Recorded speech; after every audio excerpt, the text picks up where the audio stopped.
Hello viewers, Sedans 118 and welcome to the 5th episode of my GTA ramming series. I've covered the supercars class, the sports car class, the sports classics class and the muscle class, and now it's time for the sedans class. As always, I'm recording this during the after hours update, so if you're watching at a later date after future updates have been released, then I should do some update videos for each class, showing the positions of the newer vehicles. 29 vehicles in the class at time of recording, and as always you're seeing a countdown in the background from worst to last in terms of vehicle worst to best in terms of vehicle momentum, which is shown as the 5 and eventually 6-digit figures on the screen in units of kilogram meters per second. As always, momentum is a calculation of top speed multiplied by weight, and all of these values for all of these vehicles come from Bruffy1322's testing spreadsheet.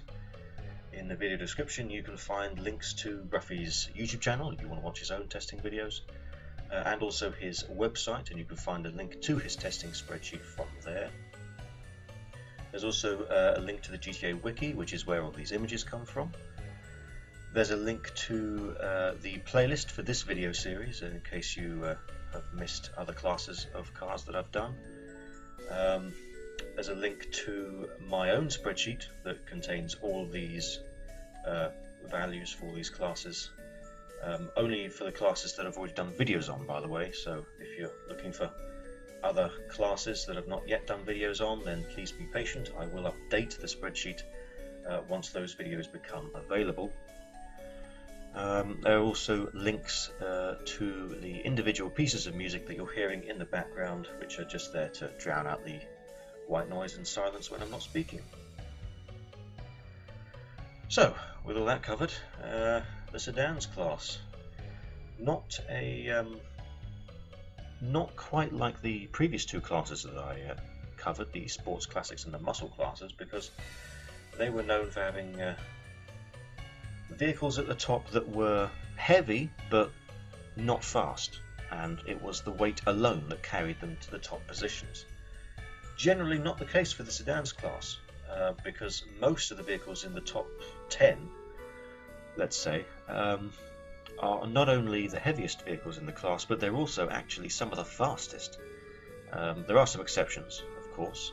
The Stafford that we saw in 10th place, that's heavy but it's not fast. The Stretch in 7th place, that's also heavy but not particularly fast. And also the vehicle in 1st place, I'm not going to reveal what that is yet, that's also heavy but not fast. Whereas all these other vehicles, the armoured shafters we saw in 9th and 8th places, now we're seeing all 4 of these cognoscentes in 6th, 5th, 4th and 3rd places, and the vehicle in 2nd place as well. They're all heavy and surprisingly fast, you know.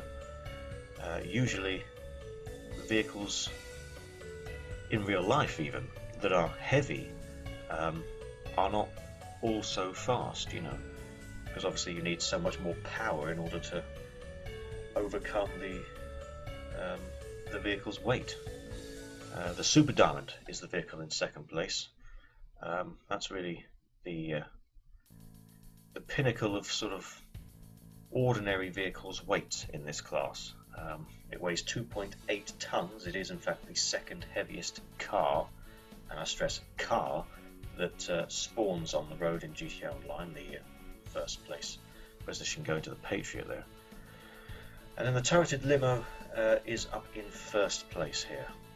Gets all of its momentum really from its weight.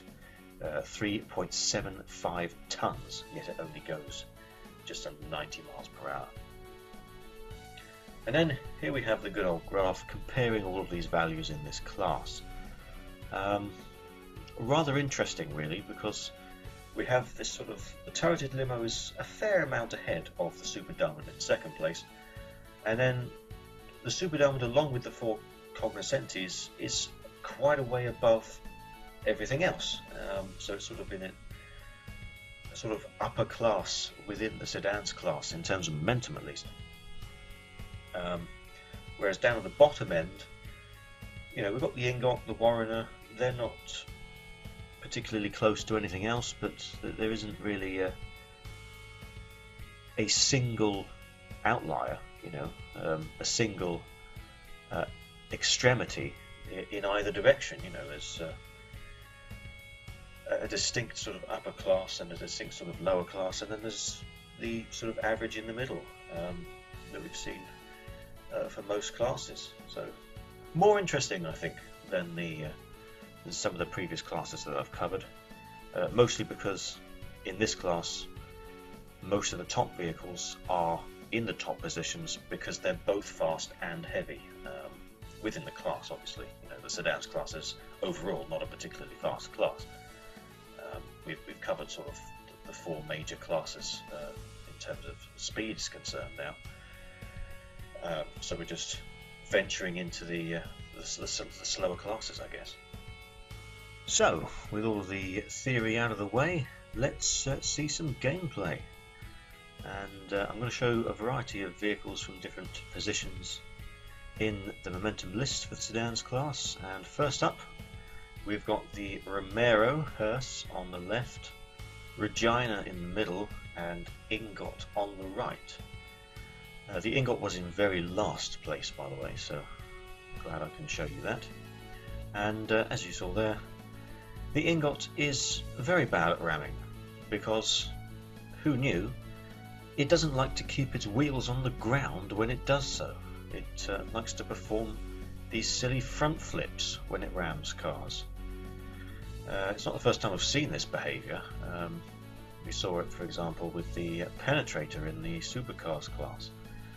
But that was more of a surprise for that vehicle, because that was significantly higher up in the list than the Ingot is in the sedans class. So, this just confirms that the Ingot is really no good at ramming. The Regina, that's quite well known for being the slowest vehicle in the sedans class, and has very poor acceleration as well, so it finds it very difficult to get up to speed after it does a ram, and often spins out because it loses far too much speed from ramming. So that's got a really poor performance as well. Of course, this is all expected from these kind of vehicles. These slow station wagons, in effect, and the hearse is in effect a kind of station wagon design, just even more so. The Romero is, in terms of performance, actually better than the other two, but it's still not a great vehicle for ramming. It often spins out, just like the Regina. And next up, we've got the Stretch on the left and the armoured shafter V12 on the right. I showed the ordinary shafter V12 actually in the sports car class, and mentioned that the traction on that thing is just not enough to cope with the immense power that the shafter V12 has. And it's really the same case for the armoured shafter V12, just in this case it's slightly heavier, so it has slightly more momentum on its side. Even still, the level of traction just is not there to cope with the power, and so it spins out relatively often.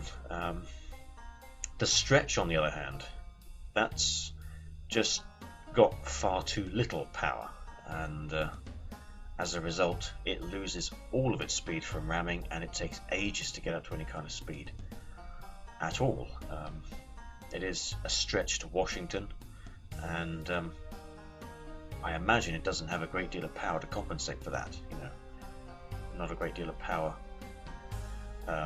ahead of the ordinary Washington, I suppose, and especially since the Stretch cannot be upgraded, whereas the Washington can, and it really leaves the Stretch at a disadvantage here, because it takes ages to get up to its top speed, and most, if not all, of the rams performed there by the Stretch were not at top speed anyway. And finally, we're going to see the Super Diamond in second place position on the left, and the ordinary Cognoscenti on the right in fourth position. So got some real taste of these luxury sedans in action, and as we saw, they're both heavy and quite fast. It doesn't mean that they've got good acceleration, because they don't really have that, and they don't have a great deal of traction either. But they do have a lot of ramming power available, and it definitely does show, being able to knock most things out of the way with relative ease, and sometimes even launching vehicles over the top of vehicles behind them. Again, not the first time that we've seen this behaviour. We saw that with sort of the top vehicles in the sports car class as well.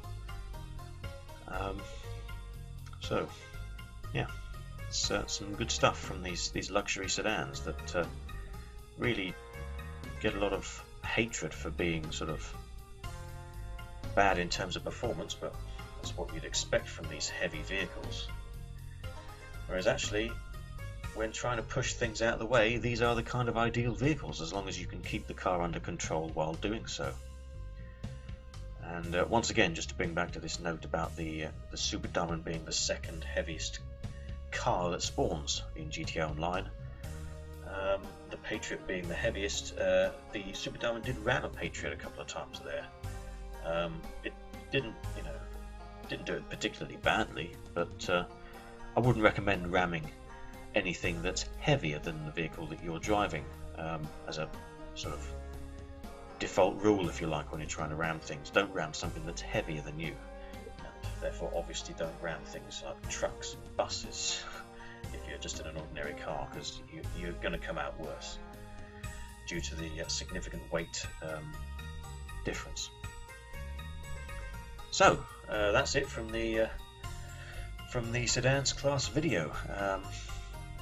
I couldn't show you the turreted limo at the top because I don't have that vehicle, and it's not significantly ahead in terms of momentum compared to the Super Diamond, so I didn't feel like it was too necessary to buy it just for this purpose. I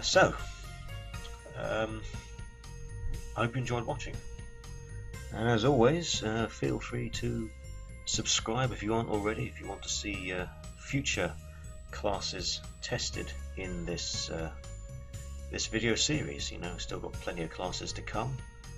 The Coupes class will be next, and hopefully I'll see you there.